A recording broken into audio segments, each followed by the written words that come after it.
Բարև ձեզ սիրելի ունկնդիրներ, եթերում անկաշկան զրույց հեղինակային հաղորդաշարի հերթական թողարկումն է։ Ես հարգանքով դիմում եմ մեր այն ունկնդիրներին, ովքեր նոր են սկսել հետևել մեր One Talk YouTube-յան ալիքի հաղորդումներին եւ դեռ չեն հասցրել բաժանորդագրվել մեր ալիքին, խնդրում եմ նրանց ընդհանրապես սեղմել զանգակոճակը, բաժանորդագրվել մեր One Talk YouTube-յան ալիքին, որի համար հայտնում եմ իմ խորին շնորհակալությունը։ Այսօր հերթական անգամ մեր տաղավարում է Ղարաբաղ կոմիտեի հիմնադիր անդամ, պատմաբան Գագիկ Սաֆարյանը։ Պարոն Սաֆարյան, շնորհակալություն, որ հերթական անգամ ժամանակ եք գտել եւ եկել եք մեր տաղավար։ Սիրով։ Պարոն Սաֆարյան, հնարավոր չի։ Մենք ձեզ հետ նախկին անգամներում այսպես շատ լավ բաներ ենք այսպես որոշում խոսել, մի քիչ ավելի առօրյա քաղաքական թողոբոհից հեռու թեմաների մասին, որոնք նույնպես կարևոր են մեր հանրային եւ ազգային կյանքում, բայց կարծես թե չի հաջողում, որովհետեւ ներքաղաքական եւ արտաքին քաղաքական օրակարգերը այնպիսի իրողություններ են թելադրում, որ այո, որ մենք պարտավոր ենք։ Այո, պարտավոր ենք գոնե արձագանքել եւ գոնե մեր քաղաքացիական դիրքորոշումն արտահայտել։ Եվ դրա համար եկեք այսօր մեր այսօրվա զրույցը նվիրենք, եթե կարելի է այսպես ասել, նվիրենք ցավոտ թեմա է շատ, այսպես կնճռոտ թեմա է, չափազանց իշխանություն, հոգևոր դաս այս փոխհարաբերություններին։ Ըստ ձեզ, ինչ է կատարվում հիմա եւ ինչու է հատկապես իշխանությունը որոշել այս պահին Հայաստանի համար այս շատ վտանգավոր, վտանգաշատ պահին, ինչ ժողովրդական խոսքով ասած, դնել ու հոգևոր որոշ գործիչների հոգևոր դասի հարցերը լուծել կամ իր կարծիքով, իր տեսլականով հայ առաքելական եկեղեցին հիմնովին վերափոխել հենց հիմա, որը ուղեկցվում է, ինչպես իրողություններն են ցույց տալիս, շատ ծանր ու ցավոտ դեպքերով։ Ձեր տեսակետը այս։ Շատ լավ։ Փորձենք, կարծեմ ձեր մեկ զրույցը նաև կարծեմ բովանդակային առումով կոչում է նաև անկեղծ զրույց, ես ինչքան գիտեմ, չէ՞։ Այո։ Ես գիտեք, այդքան էլ հակված չեմ, որ ասենք խնդիրներ կան, որ կարող են թողնել եւ այսօրվա խնդիրների շուրջը, որը պարտադրում է մեզ դրա շուրջը զրուցենք, տեսեք, ուզում եք վերցրեք Հայկի Բելի մարտերից, ուզում եք վերցնենք Արտաշեսյան թագավորության հաջողություններից, եթե կապում ենք այսօրվա հետ, ելի անպայման իր իմաստը ունի, իր խորհուրդը ունի։ Մենք չենք կարող, ասենց մեկուսի դնենք այսօրվա կառավարություն եւ մայրաթոր հարաբերություններ քննարկենք, քանզի դա ունի արմատներ, քանզի դա ունի մոտեցումներ, քանզի մենք գործ ունենք պետության հետ եւ հարյուրամյակներով եկած ուրեմն հավատքի այն է ուրեմն հայ առաքելական Սուրբ եկեղեցու հետ։ Հիմա ես քանի որ պիտի մինչև վերջ անկաշկան դլնեմ եւ անկեղծ դլնեմ, ես պիտի ասեմ հետեւյալը։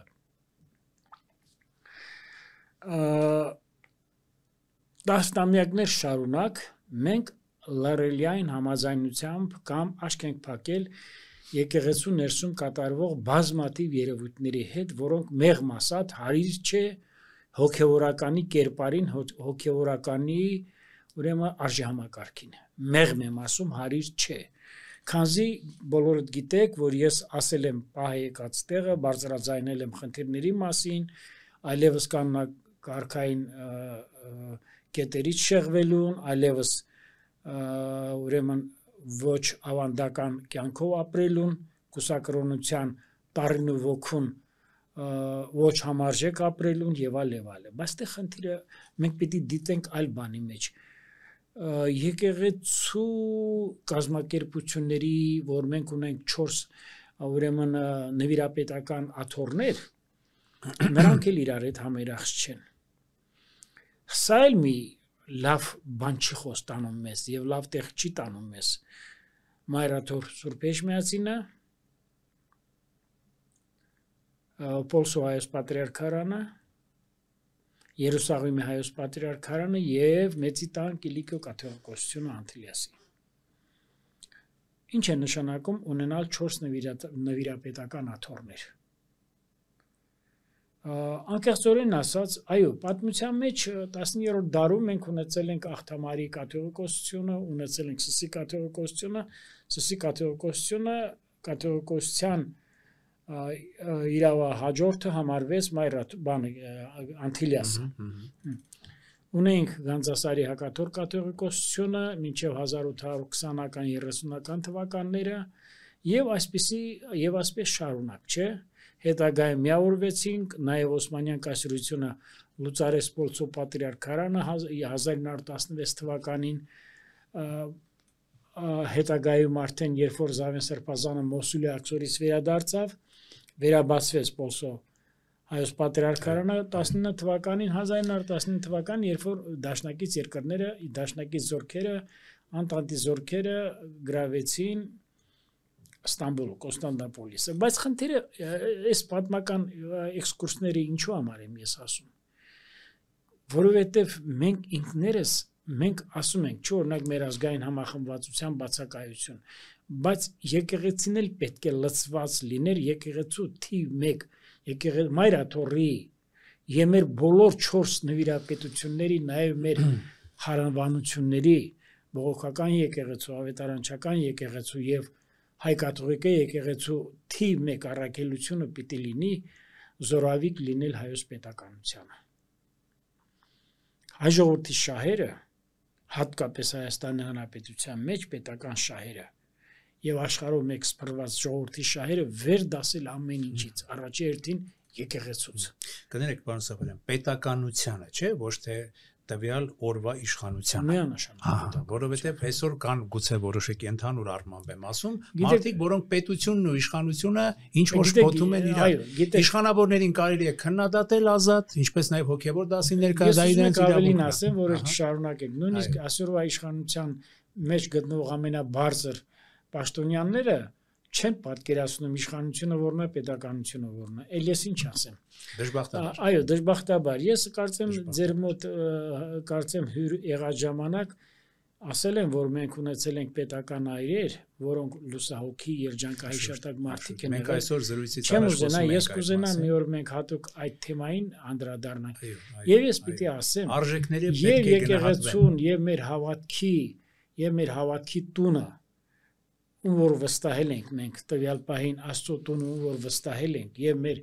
պետության ղեկում որ վստահել ենք եւ նաեւ նրանց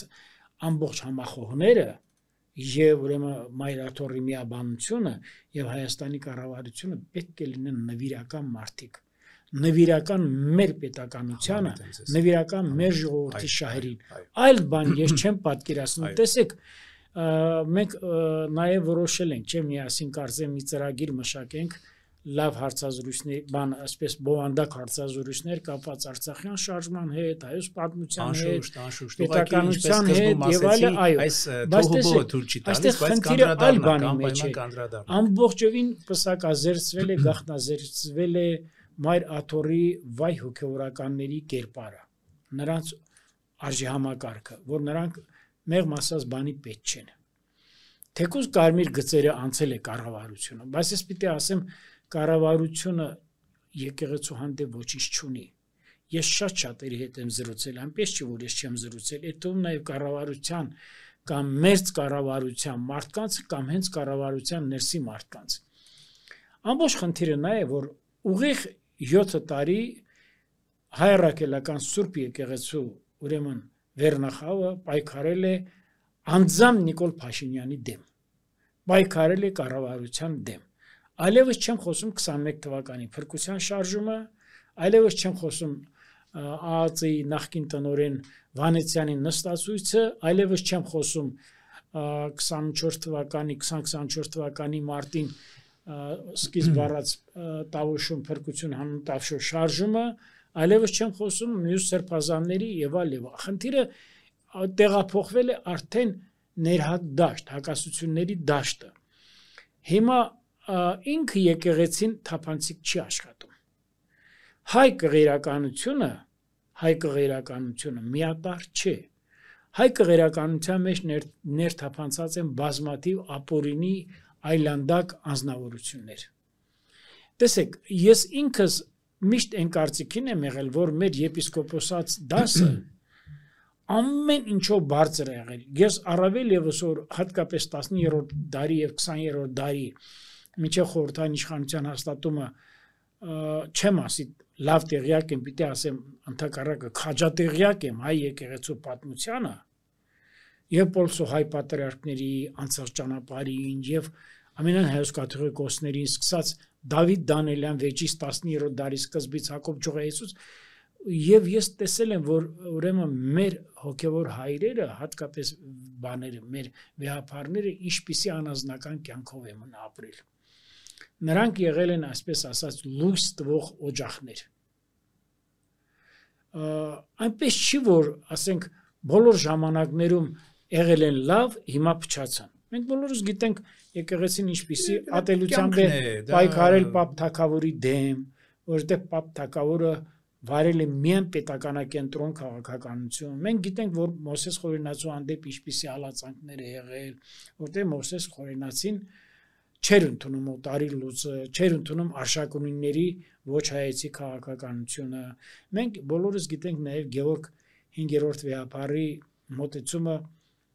լուսահոգի Կոմիտաս վարդապետի դեմ։ Դրանք փաստեր են, որ մենք չենք կարող թաքցնել։ Բայց մենք պիտի բերենք եկեղեցուն մենք պետք է եկեղեցու տերերին պետք է հայեցի կերպով պատասխան տանք։ Իրանք հեռացել են այդ արժի համակարգից։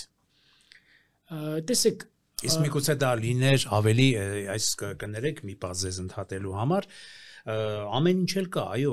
խնդիր չկա այս եկեղեցու թերությունները թերացումները անգամ սխալները ինչպես նաև հասարակական տարբեր ոլորտների կառույցների ազգային տարբեր կառույցների սխալների մասին մենք կարող ենք օրերով ու ժամերով խոսել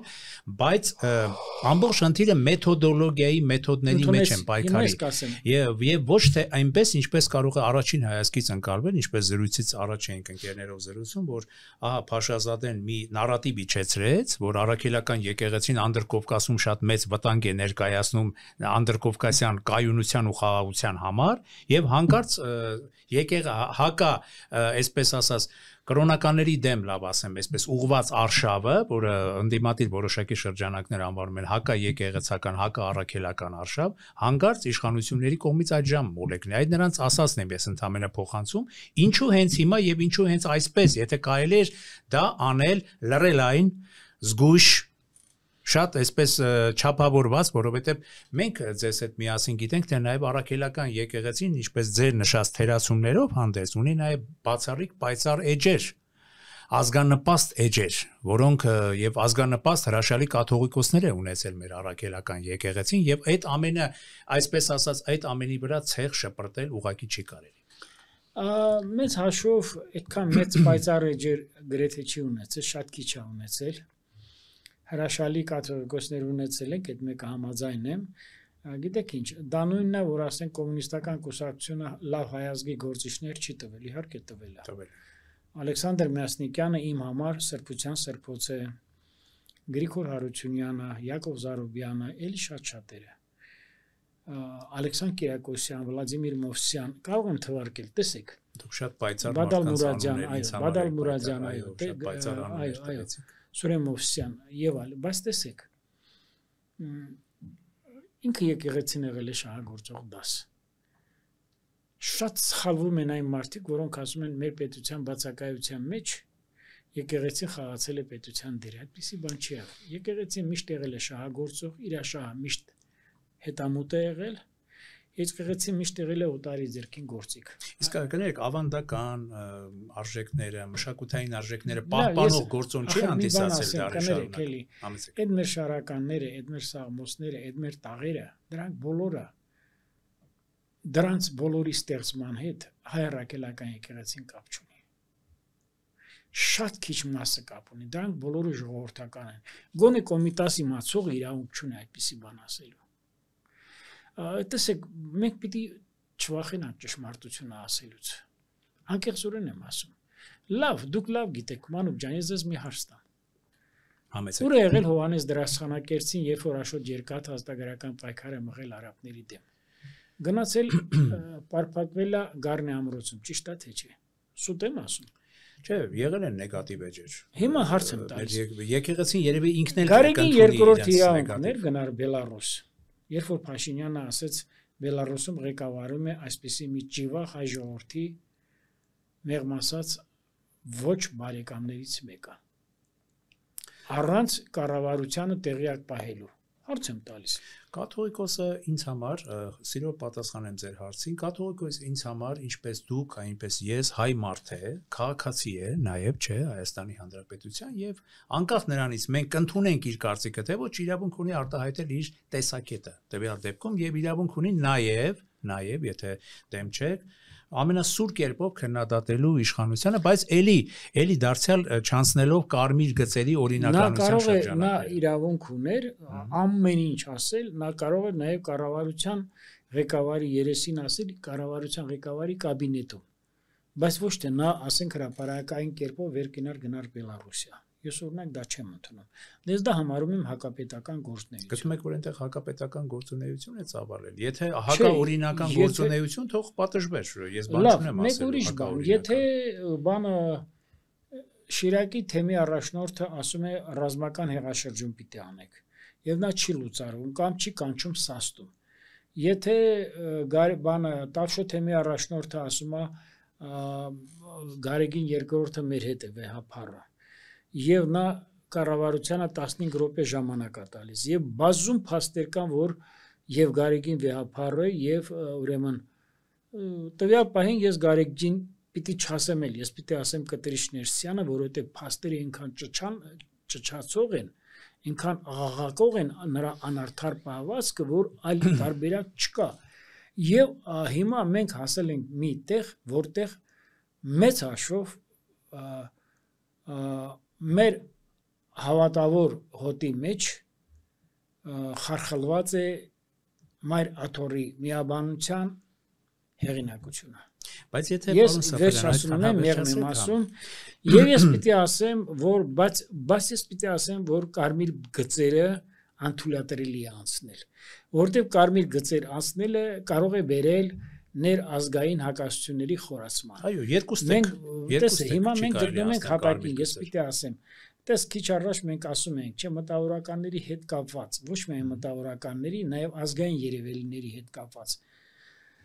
Ախր եկեղեցու տերը չեն հասկացել, որ իրենք ովքեր են, եթե հոգևոր հոտ առաջնորդողը, հոգևոր հովիվը, թեկուզ թեմի առաջնորդը պիտի լինի մարմնավորողը լավագույն ավանդույթների, դա կլինի ընտանիքի պահպանման քարոզ, դա կլինի բազմազավակության քարոզ, դա կլինի եկեղեցիների կամ շենքերի կառուցում,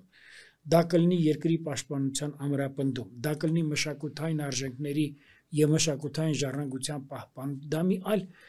տես դուք չեք հիշի, ձեր հայրը իմ լավ ընկերն էր, ավակ ընկերն էր, մենք 60-70-ական թվականներին մենք ուսուցիչ տեսնելուց քաշվում էինք, կարկամում էինք խոսելուց, որտեղ բացարձակ հեղինակություն ունեին, այդ բանը չկա, արժեքների դեգրադացիա է գնացել։ Արժեքների դեգրադացիայի հիմա ես ասում եմ, միանգամայն համաձայն եմ, բայց դա մի օրվա բան չէ։ Կառավարության ղեկավարն էլ պիտի կանգ առնի։ Ախր ցավն է նա, որ մեր հասարակության մեջ մտավորականների եւ պետական երևելիների ավագանու մեջ պակաս անվանի մարդկանց պակաս կան, նվիրյալ մարդկանց պակաս կան, տեսեք։ Գուրգեն Մելիքյանը իմ համար լեգենդար մարդ, իր կերպարով, վերջին 35 տարվա մեջ ես չեմ պատկերացնում անանձնական կյանքով ապրող մի մարդ, որը կարող է այս ազգին ավելի շատ բան տված լներ իր կյանքով, քան Գուրգեն Մելիքյանը։ Բացառիկ նվիրյալ։ Իր կողքին իմ լավագույն ընկեր Սամվել Մուրադյանը, բանասիրական գիտությունների դոկտոր պրոֆեսոր, մտավորական բառից բուն իմաստով, որը կարող է էլի իր խոսքը ասել։ Լավ, մի քիչ էս կողմից գանք Տիգրան Մանսուրյան, եթե դու այսօր չես խոսում, ուրեմն քո երաժշտությունը իմ համար ոչ մի արժեք չունի։ Էլ ինչ ասեմ, իմ համար շատ սիրելի, իմ համար, որին ես շատ հարգում եմ, կյանքում էլ իրար հանդեպ միշտ ջերմ ենք եղել, Հասմիկ Պապյանը։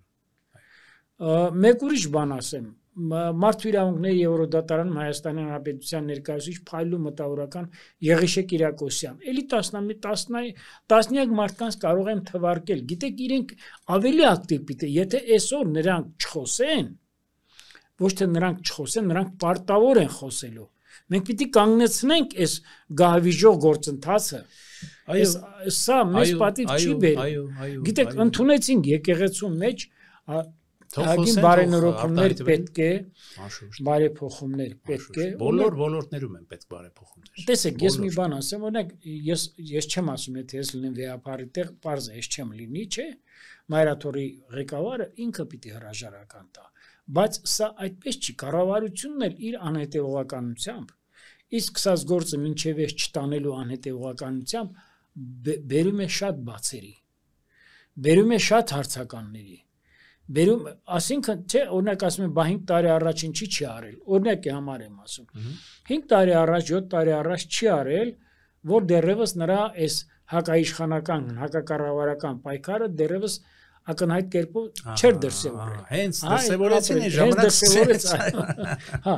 իմ ամբողջ, տեսեք, իմ ամբողջ, այսպես ասած, անզեն աչքով իմ ամբողջ ուսումնասիրությունները ցույց են տվել, որ հիշում եք, մենք պատմաբաններս միշտ ցարական Ռուսաստանում 4 գյուղացիական ապստամբություններ են չի եղել, ասում է հզոր են եղել մեկը մյուսից, բայց ցավն է, որ նրանք չունեին քաղաքական պլան, չգիտեին իշխանությունը կամ ցարին գահանկեց անելուց հետո ինչպես պիտի կառավարեին երկիրը։ Հիմա ենթադրենք Գարեգին վեհապարը չի։ Ու չնայած նա ինչ վեհապար, ես միջալոց ասեմ, որ նա նույնիսկ շատ այսպես ասած կաղապարված գիտելիքներ ունի,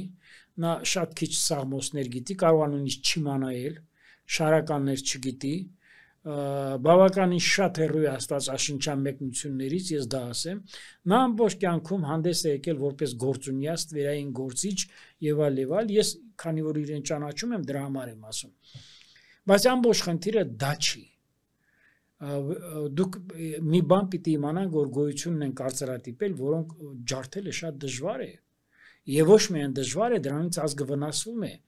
Մի առիթով Նոբելյան մրցանակի դափնեկիր մեծ գիտնական Էյնշտեյնը գիտեք ինչ է ասել է շատ հաճախ ատոմային միջուկի ճեղքում ավելի հեշտ է, քան կարծրատիպերը ավանդատիպերը ջարդելը։ Կարծրացած։ Այսինքն մենք իմանալով, որ չէ, օրինակ այսօր 10 հոգու կամ 20 հոգևորականի ասում ենք ապրում են ոչ եկեղեցական բարոյական կոդեքսով, չէ, ասում են կառավարությունը պայքարում է եկեղեցու դեմ։ Արյուտես, որ ասենք 10 հոգին կամ 20 հոգին, թեկուզ 50 հոգին եկեղեցի չեն։ Հիմա ես ասում եմ, մենք այսօր մեր երկրում, թե պետական քաղաքականության մեջ, պետության կառավարման գործի մեջ, թե եկեղեցու մեջ, թե մշակույթի մեջ մենք ունենք նվիրյալների կարիք խիստ։ Ազգային ակադեմիան եղած չեղած, ումա պետք է դի։ Սուրճ մրոտողներ,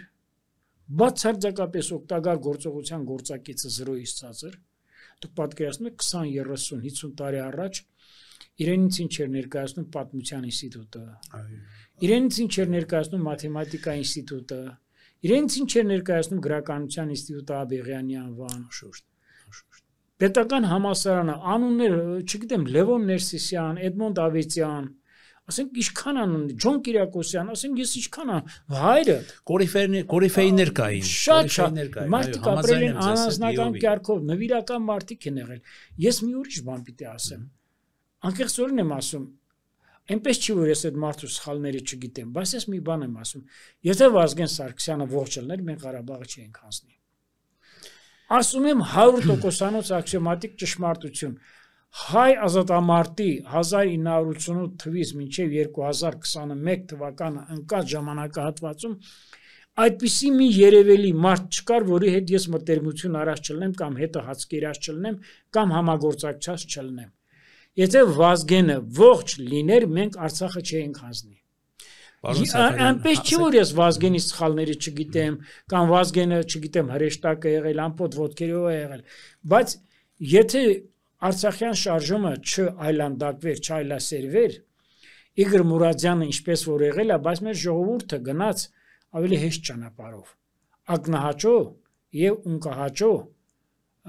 գործիչներին լսելով։ Լևոն Տեր-Պետրոսյան, ասենք դուք պատկերացնում եք Լևոն Տեր-Պետրոսյան, Բաբկեն Արարքցյան, Դավիթ Վարդանյան, ասենք դուք ես ուղղակի Դավիթ Վարդանյանը որպես լավ մարդ վատ բան չեմ ուզենա ասեմ, ասենք դուք պատկերացնում եք Լևոն Տեր-Պետրոսյանի կառավարության մեջ նվազագույնը 7 հոգի եղել են խաղամոլներ, 3 մարդասպաններ, մի մասը մատենադարանի աշխատողներ, որոնք պետության ղեկավարման անուբն չգիտեին։ Դուք պատկերացնում եք, ասենք Զարուբյանի կամ Մյասնիկյանի կառավարությունը լիներ այդպեսին։ Այսօր մենք ինչ ենք Մյասնիկյանի մասին գովեստով խոսում, ինչու համար ենք խոսում ասա։ Որովհետև ասա տեսնեն կարող եք իսկ պատասխանել։ Բացառիկ ազգային չէ, ինչու համար բացասեք։ Նա հետևողականորեն պայքարում էր մեր ազգային իրավունքների համար եւ նա վիթխարի ավանդ ունի Արցախը չհայաթափելու գործում, գոնե չհայաթափելու եւ հնարավորինս ապրեք։ Ինքը իր կյանքով ստեղծեց Լղիմը, Լեռնային Ղարաբաղի մարզը եւ Նախճեվանի հանրապետություն, բայց ինքը Ռուսաստանից, Բաքվից եւ Թիֆլիսից եւ արտերկրից կոչով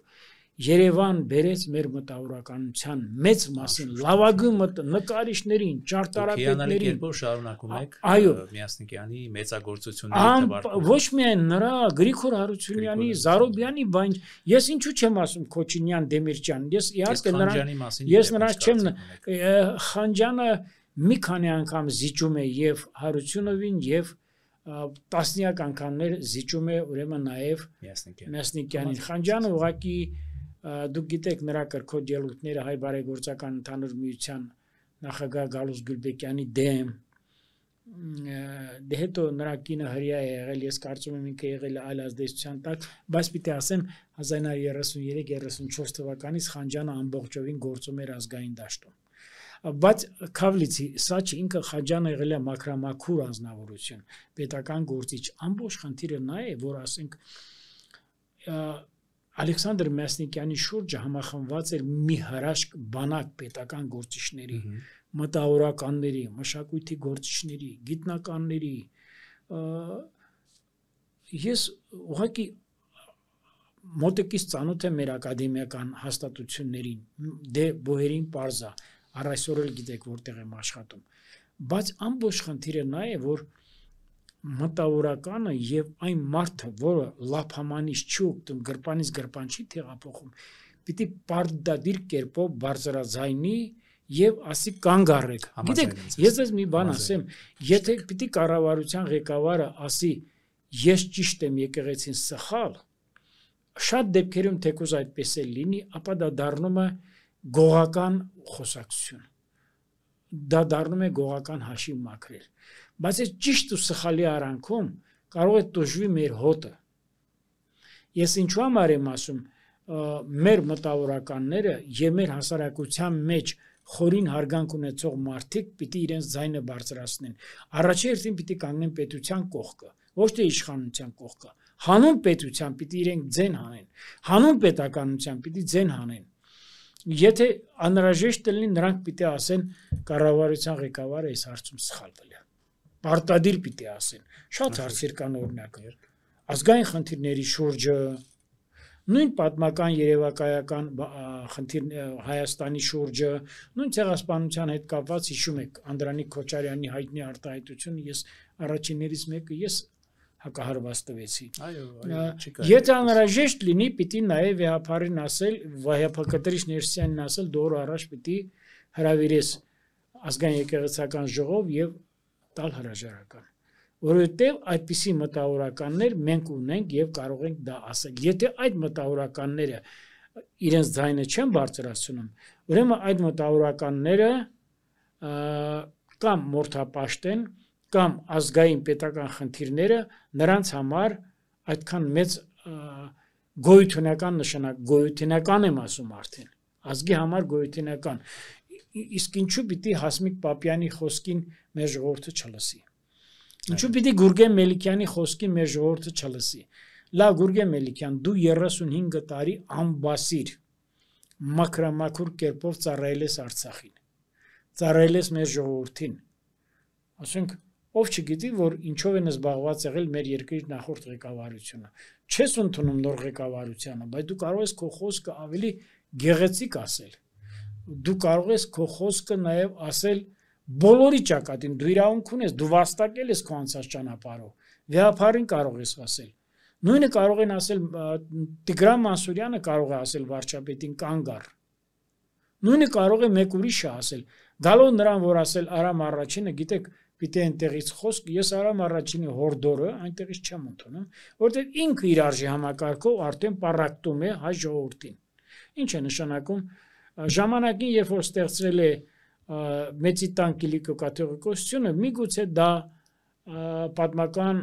օրինաչափության առումով ընդունելի էր, բայց հետագայում նա դարձավ հայ հեղափոխական դաշնակցության ձեռքին գործիք։ Եվ բացի դրանից էլ, եթե մենք ունեցել ենք նաև Կիլիկիո աթոռում շատ մեծ ուրեմն վեհապար հայրեր, վեհապար տերեր, հանձինս Գարեգին Հովսեփյանի, հանձինս Խորեն վեհապարի, հանձինս Սարգիս Փայասլյանի, էլի շատ-շատերի, բայց ես պիտի ասեմ, որ իմ համոզմամբ Արամ վեհապարը այդ կերպարը չի։ Բոլորս էլ գիտենք մեղմ եմ ասում նաև նրա աշխարհիկ կյանքը եւ ես պիտի ասեմ, որ նա երբեք իրավունք չունի ուշացած կերպով երաշխավորի կամ միջնորդի դեր կատարելու։ Նա կարող էր իր ազդու խոսքը ասել 5 տարի առաջ, 4 տարի առաջ, 3 տարի առաջ եւ կասենք, այո, Արամ վեհապարը փորձում է կանխել համազգային խաթարվող միասնությունը։ Բայց ուշացած կերպով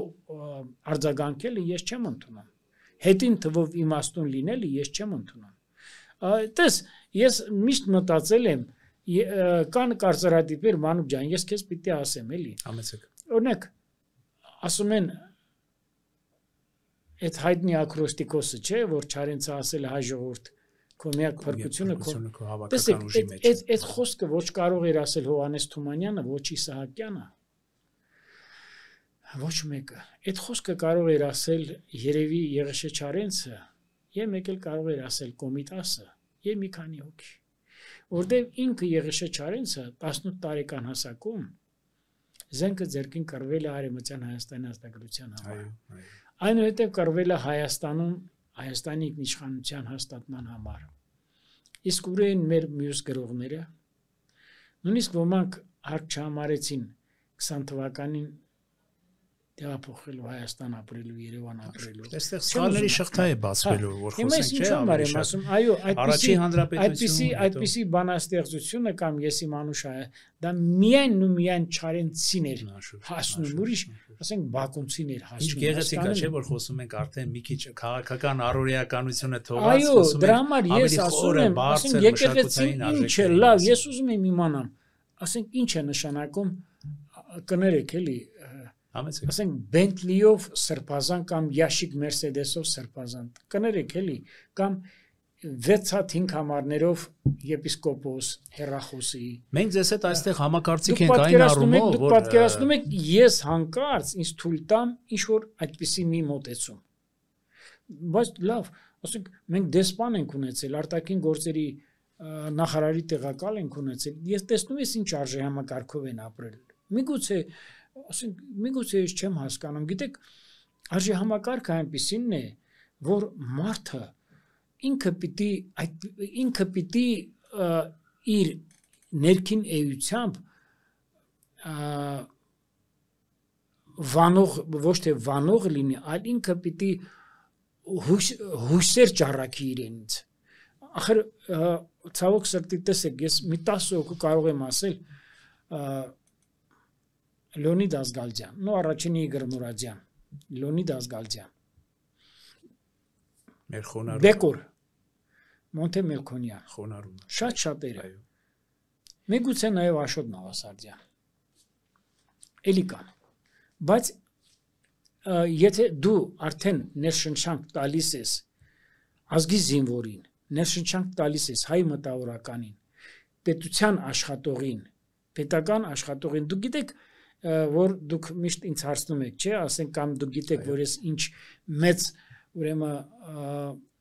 պատկառանքով են վերաբերում մեր պետական այրերին, չէ, դուք գիտեք, ես նրանց անցած ճանապարհից այնպիսի օրինակներ կարող եմ բերել, որ դա մի ուրիշ բան է, դա մի ուրիշ աշխարհ է։ Մարդ ունենա հնարավորություն ինչ-որ մի ձևի հեշտ ապրելու, չէ, որ ասում են անգլերեն ill-gotten gains, անաշխատ կերպով, բայց երբեք չգնա այդ ճանապարհով։ Այդպիսի կյանքով ապրել են Միացյալ Նահանգների հիմնադրման առաջին հայրերը, Ջորջ Վաշինգտոնը, Թոմաս Ջեֆերսոնը, Բենջամին Ֆրանկլինը։ Միգուցե մեր քաղաքակրթությունը, պարոն Սաֆարյան, եթե համաձայնվեք իմաստով շատ հետաքրքիր տեղ է ու կարևոր տեղ։ Այ 30 թողնենք ինչ որ մի պահ, ոչ թե արդարացնելով եմ ասում մեր ներքին անարդարությունները, այս 30-35 տարիների, միգուցե աշխարհը փոխվեց, աշխարհը փչացավ, այս ծայրահեղ կապիտալիստական, լիբերալ, այս ճակերտավոր արժեքները խաթարեցին նաև մեր ժողովրդի, մեր հայության արժեքային համակարգը, դրա համար այսպիսի իրողություններ, դրա համար այդ սակավապետ մակրագույն գործիչները սկսեցին պակասել, կատաստրոֆիկ ձևով սկսեցին պակասել եւ ի հայտ եկան ընչաքաղց գործիչներ, չգիտեմ, ճակերտավոր բիզնեսմեններ, օլիգարխներ եւ այլն եւ ունենք այն այսօր ինչ որ ունենք։ Պարոն Սաֆարյան, այսօր կներեք 1000 անգամ կներեք, այսօր մենք այս հաղորդումը նկարահանում ենք հոկտեմբերի 27-ն է եւ շատ մեր ժողովրդի համար ողբերգական տխուր մի տարելիցի օր, ականատեսն ենք եղել այդ տարելիցի, եկեք մեր խոնարհումը նաեւ բերենք ամեն դեպքում մեր զոհված ազգային պետական դեմքերի հիշատակի արչեւ դուք խոսեցիք Վազգեն Սարգսյանի մասին, խոսեցիք Մերասյանի մասին, եւ նաեւ մի քիչ այսպես ասած, քանի որ հոգեվոր դասի եւ իշխանությունների հետ այս խնդիրների պահով մենք կարծես թե որևէ սկզբունքային տարաձայնություն չունենք այն առումով, բացի այսպես մեթոդոլոգիական եւ այլն, որ պիտի բարեփոխվեն, այո, եւ իշխանական համակարգը եւ հոգեվոր համակարգը պիտի գնան բարեփոխումների, բայց ոչ այս վտանգաշատ իրականության մեջ, դուք էլ դրա մասին մատնանշեցիք, երբ մենք ունենք լիքը արտաքին ու ներքին մարտահրավերներ, հանկարծ բարձրաձայնենք մեր բոլոր խնդիրները, անգամ Աքիլեսյան գարշապարներն ու ներքին ախորները այսպես բացենք համայն աշխարհի առաջ եւ ասենք այ էսա մեր իրականությունը, բոլոր դեպքերում համեցեք։ Ինչ խոսք, տեսեք, ես կարծեք թե այսպես ներքին ձայնս ասում էր, Վազգեն Սարգսյանի մասին խոսելուց անընդհատ իմ մեջ այդ մարդու պայծառ կերպարը ինձնից դուրս չի գալիս։ Անկեղծորեն եմ ասում։ Ես այնպես չի, որ ես չգիտեմ ինքը նաև առօրյա կյանքում իր, ասենք, ջղայնության ժամանակ կամ չգիտեմ էքստրեմալ իրավիճակներում տեղյակ չեմ իրագործունեությունից, ամեն ինչից տեղյակ եմ։ Փայլուն կերպով ճանաչել եմ ուրեմն Միոյանին, ազգային ժողովի փոխնախագահին, երբ որ եղել է շրջկոմերաճի քարտուղար։ Դե Կարեն Դեմիրճյանի հետ ունեցել եմ մի այլ կարգի հարաբերություն եւ կենտկոմերաճի քարտուղար ժամանակ եւ դրանից հետո։ Այլևս չեմ խոսում Լեոնարդ Պետրոսյանի, Միքայել Խաչիկովիչ Քոթանյանը մի հրայանալի կերպար, Հենրիկ Աբրահամյանը լինելով դեռևս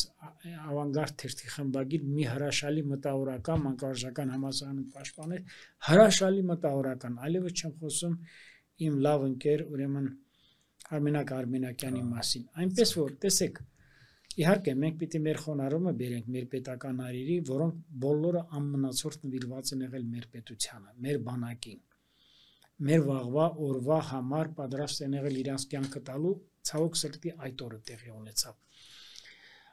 Իհարկե մեր խոնարհումը բերենք, դրա մեջ էլ կա մեծ խորհուրդ։ Ես ինքս պիտի ասեմ, որ դուք քիչ առաջ հարց բարձրացրեցիք, միգուցե այս տուրբուլենտային իրավիճակը համաշխարհային չէ, հարաբերող աշխարհում չէ, Սարահուսի, ես դա ընդունում եմ կամ չեմ ընդունում, դա պիտի մենք պայմանականորեն ընդունենք։ Մեր ժողովուրդը այնքան ունի զբաղմունք, որ երբեք կարող է չշեղվել, երբեք էլ չի կարող շեղվել։ Շեղումը դա մերը պիտի չլինի։ Գիտես, շեղվել դա չի նշանակում է, որ ասենք Վանը մերն է եղել, ախտամը։ Այսօր էլ ասենք նույն թուրքական կառավարությունը ասում է խնդրեմ, եկեք ուխտագնացություն չէ, եկեղեցիները սարքում ենք եւ այլն, դե գիտեք ինչ կա հիմա 50 միլիոն ունենա, այսօր Հայաստանը մտավորականներ են խոսում, Արևմտյան Հայաստանից, որոնք չգիտեն Արևմտյան Հայաստանը որն է, արևմտահայությունը որն է։ Մարդիկ ապուշ մտավորականներ բան խոսում են, ասում են, երբ որ Նախճիվանում ստեղծվեց ինքնավոր հանրապետություն, մենք ունեցել ենք 70% հայություն, եղել է 31-ից 32%։ Գիտես, չի կարելի անդադ պատմություն կեղծել, պատմություն բայց մենք պիտի ասենք ինչու եղավ 33%։ Դա իր բանը ունի, հիմքեր ունի, բացատրություն ունի, մասնագետներ պիտի խոսան։ Ես ինչի համար եմ ասում, մեր պետական ղեկավարման մեջ, establishment-ի մեջ, նվիրյալ մարդկանց պետական այրերի կարիք շատ ունենք։ Այդպիսի կարիք շատ ունենք մշակույթի մեջ։ Շատ կարիք ունենք ռազմական արվեստում։ Կարիք ունենք դիվանագիտության մեջ։ Մենք արտաքին գործերի նախարարություն, հա, Մանուկ ջան, ես հիշում եմ, որ ավարտում էր, ասում է Դյուրայինին տանեք ԱԳՆ-ում մի լավ տեղ նշանակենք, որ դառնա վարչության պետ, հետո էլ դեսպան գնա։ Մոսկվայի մեր դեսպաններից կամ արտերկրի շատ դեսպաններից շատերը դիվանագիտության անուբն չեն իմացել։ Ճեպագիրը չեն իմացել ինչ է, բրիֆինգը չեն իմացել ինչ է, դեպեշեն չեն իմացել ինչ է։ Էլ ինչ ասեմ ես ասեք։ Ախր գիտեք ինչ կա, ես այնպես չի որ ես պիտի ասեմ, այս մեկը ես էլ ինքս էլ դիվանագետ չեմ, գիտեք։ Բայց մենք ունենք, չէ՞ մեր ընդհանուր հիմքը, չէ՞ մեր ինքնակրթության ասեմ, կամ մեր անցած ճանապարհը ասեմ, գիտության մեջ, մանկավարժական աշխատանքի մեջ, ես այսօր իմ օրինակ իմ սեղանի գրքերը հայոց պատմությունն է, Ջոն Կիրակոսյանի, Վագն Դադրյանի աշխատություններն են, 5 հատորոնոց իստորիա դիպլոմատիան է եւ մեկ էլ Միացյալ Նահանգների պատմությունը։ Ասենք այնպես չի որ ես չեմ ուզում էլի ինչ որ սրանով ինչ որ մի երևելի բան ասեմ կամ Երևան, որովհետեւ ես դա անում եմ կներեք իմ համար։ Դա ոչ թե զբաղմունք է, դա ես պարտավոր եմ իմանալու։ Որտեղ մնացածները գիտեմ։ Մի քիչ sense մեծամեծ խոսամ, չէ՞, մեծ խոսամ, չէ՞, մեծաբերան խոսում, դա խոսում եք շատ իրական արժեքների մասին, հիմա ամբողջ խնդիրը սա է, որ եթե մեր մտավորականը պիտի լափամանից օգտվի, մենք չգիտենք մեր բուհերը նման է եղել հացի փորերի, մատերիային խանութների։ Այո, այո։ Դեկանը գալիս է Սրբազանի բանարած գահանկեց արված, պաշտոնակ արված դեկանը գալիս է Սրբազանի միտինգին հանրահավաքին ասում է դե ոստիկանը ինչ խելք ունի, որ պիտի պահի ոստիկանի խելքուրա։ Իհարկե ինքը ճիշտ է ասում, որտեղ այդ ոստիկանի 50% ավարտել է իր բանական ֆակուլտետը եւ ծրարի մեջ իրան են տվել որ ավարտեն, ինքը գիտի որ նա խելք չունի։ Ճանապարհը դա է եղել։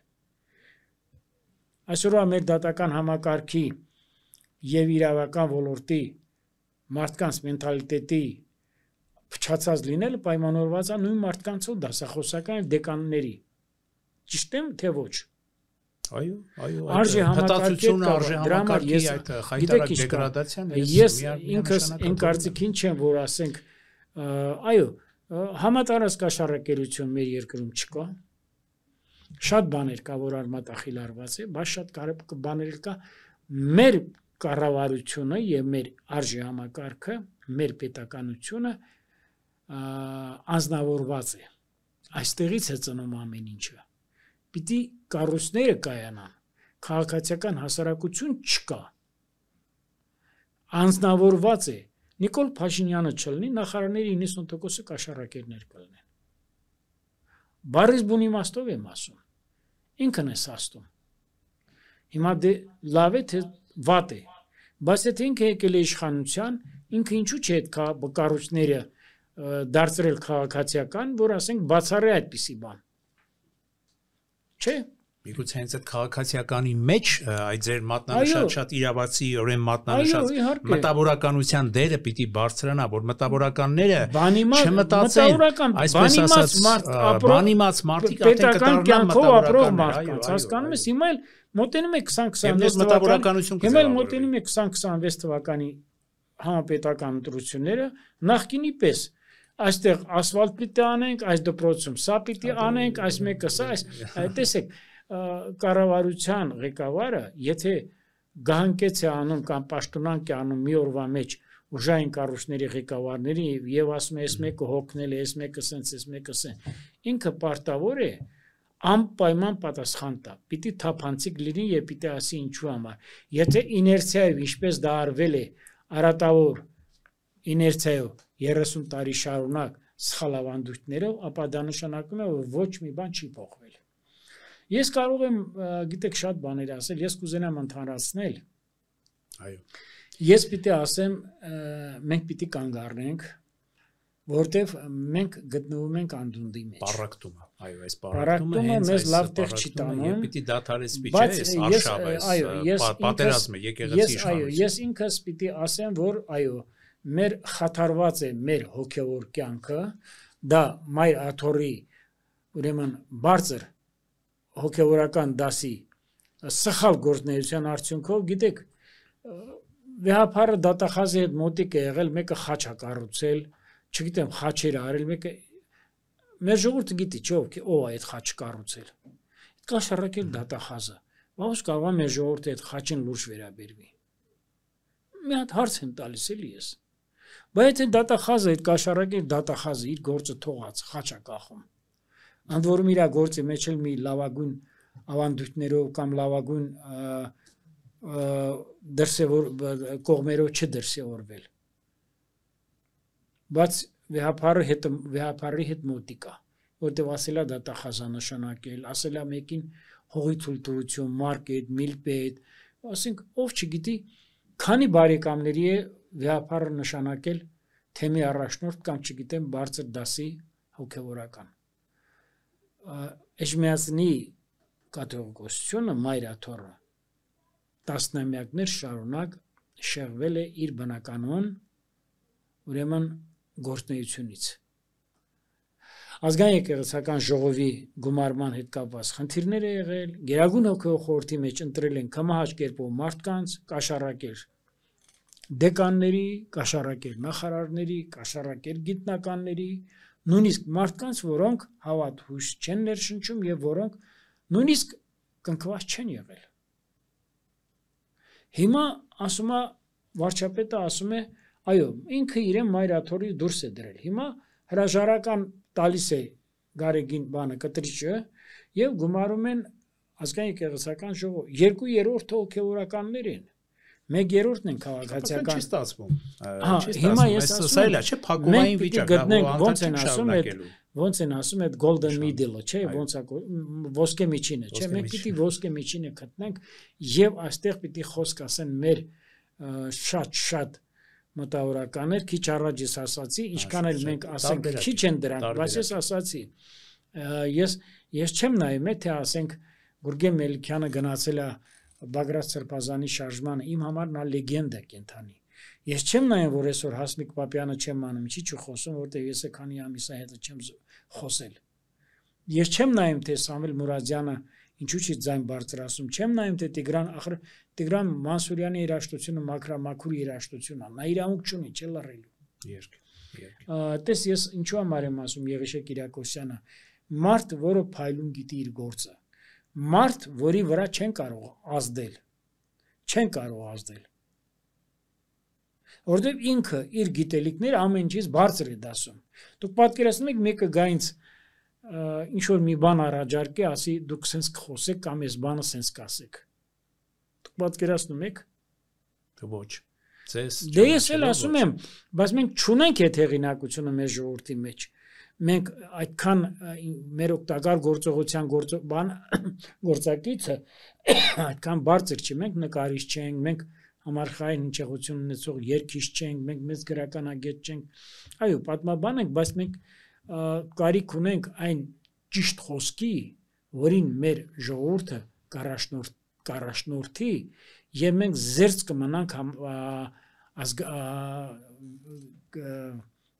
ազգային պարակտումից զերծ կմնանք։ Այո, այդ ազգային պարակտմանը պիտի վերջ տրվի։ Որտեղ ես ասում եմ,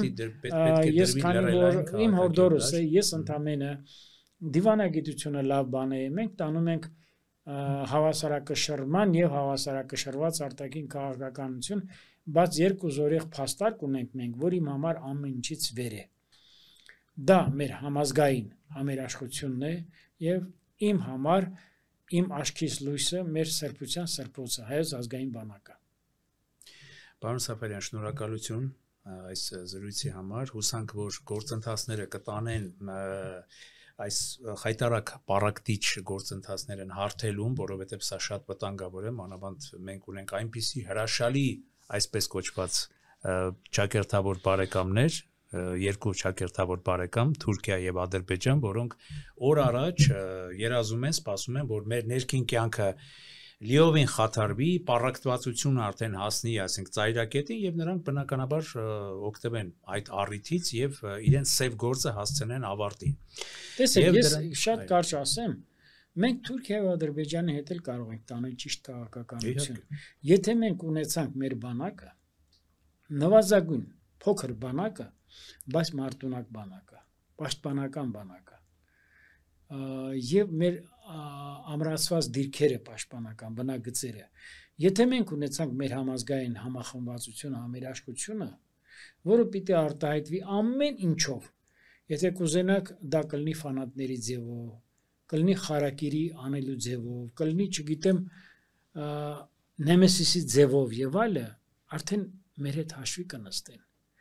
Հիմա ասում եք բանակը, տեսեք, դուք ճիշտ եք, համոզված եք, որ մենք բանակին ճիշտ ենք վարվել։ Մենք ընդհանրապես նստել ենք, ասել ենք բանակի ցավը տանեմ, գեներալի ցավը տանեմ, մեր զինվորի ցավը տանեմ, այս բաժակն էլ նրա կենացը, գառը մորթել ենք, էսա եկել են եւ այլը։ Այսօր մեր բանակին ընդհանրապես վերջին 2 տարվա, 3 տարվա մեջ Հայաստանի կառավարությունը բանակին անգամ գումար է հատկացրել, որ վերջին 30 տարվա մեջ այդքան գումար չի հատկացվել։ Ես փաստով եմ ասում։ Ես ասում եմ այն, հիմա ինձ ասում են, բայց դա բավական է, եթե մենք օգտագործենք նպատակասլաց, խնայողաբար եւ տեղը տեղին, ինչպես որ ասում են, ամեն կոպեկի տեղի իմանանք, այո, դա բավարար բան է։ Ասել, որ դա հիմնովին բավարար է, իհարկե ոչ, բայց եղածն էլ բավական է, որ մենք ապավինենք մեր բանակին հանուն խաղաղության եւ հանուն մեր սահմանների անվտանգության։ Դրա համար եմ ասում, ախր դուք տեսել եք 7 տարվա մեջ եկեղեցի մի որևէ պետության օգտին կամ բանակի օգտի մի որևէ բան հայտարարածներ։ Ես չեմ տեսել, ես չեմ լսել։ Լավ, ես ուզում եմ մի հատ հարց տամ, նախորդ ղեկավարությանը, էլի, արդեն 70-ը անցել են։ Ինչ եք ուզում ես ազգից։ Էլ սպանություններ, էլ թալան, էլ ճոխ, նույնիսկ իրենց վարորդները այնպիսի գույքի նյութական առումով հարստության են հասել, որ երազել կարող են ամերիկյան ցանկացած մեծահարուստ գործարարներ։ Այսքանից հետո մոլուցքով, ասենք, այս ընդդիմությունը, դուք պատկերացնում եք, քնում վերակենում, անընդհատ սրսկվում է, այս մեկը այսպես պետք է լինի, այս մեկն էլ այսպես պետք է լինի, օգտագործում են էլ եկեղեցի, օգտագործում են, չգիտես, Ռուսաստանից եկած բիզնեսմենների, գործարարների, նրանց գումարները, վաղը մյուս օր օգտագործելու են օրորոցի երեխաներին, մյուս օր օգտագործելու են Եռաբլուրից 1000 ներողություն լեզուս չորանա, դեակներ են վերելու, ասեն, օրվա դրանց մոլուցքը միայն մեկն է, իշխանատենչությունն է, բայց ես ասում եմ, պիտի կանգ առնենք մենք գնում ենք գլորվելով, մենք անդունդիսել ենք իջել,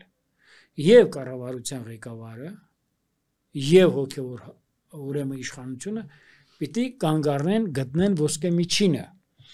բայց միանշանակ է, որ խաթարված է հայ հոգևոր իշխանությունը, մայրաթորի միաբանությունը, հեղինակությունը խաթարված է, հեղինակազրկված է, և այստեղ պետություն, եկեղեցի հարաբերություններում, կառավարություն, եկեղեցի հարաբերություններում իր ազդու և ուրեմն հայեցի խոսքը պիտի ասի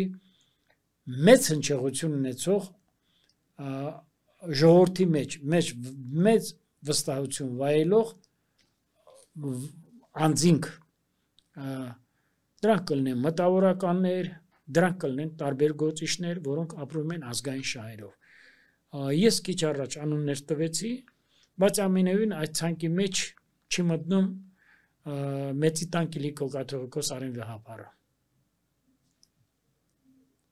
Շնորհակալություն ձեր տեսակետները հայտնելու համար, հուսանք, որ գործընթացները կգնան դեպի այս ազգապարակտի վերացում, որովհետև սա շատ վտանգավոր ընթացք է։ Շնորհակալություն, պարոն Սաֆարյան, մյուս անգամ մեր մյուս հանդիպման ժամանակ արդեն կանդրադառնանք այն թեմաներին, որոնց մասին մենք ձեզ հետ միասին ուզում ենք զրուցել եւ խոսել եւ բարձրաձայնել այդ թեմաները։ Շնորհակալություն։ Եթերում Անկաշկան զրույց հեղինակային հաղորդաշարի հերթական թողարկումն էր, մեր զրուցակիցն էր պատմաբան Ղարաբաղ կոմիտեի հիմնադիր անդամ Գագիկ Սաֆարյանը։ Ես կրկին դիմում եմ մեր այն հարգելի ունկնդիրներին, ովքեր նոր են սկսել հետևել One Talk մեր YouTube-յան ալիքի հաղորդումներին, խնդրում եմ ընդամենը նրանց սեղմել զանգակ կոճակը